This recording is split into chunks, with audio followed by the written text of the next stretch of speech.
The scene at Anvil Barrett's place in Macroom remains sealed off today, and Gardaí continue to carry out door-to-door inquiries.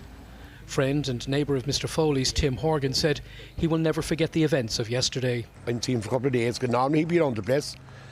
So I went up and I knocked the door, knocked at the window, and I started curtains were closed.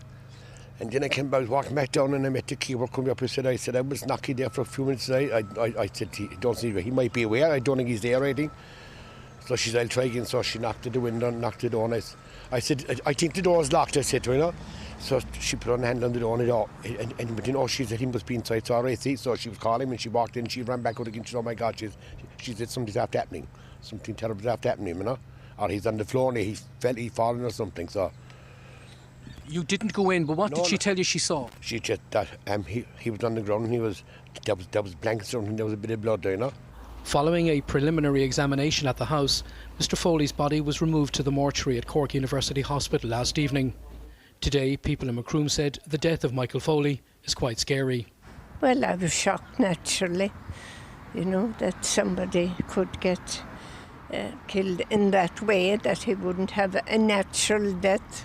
Oh, I'm afraid, because I'm living with my wife. We're living alone down a half a mile down a quiet road, and we're afraid of our lives by night.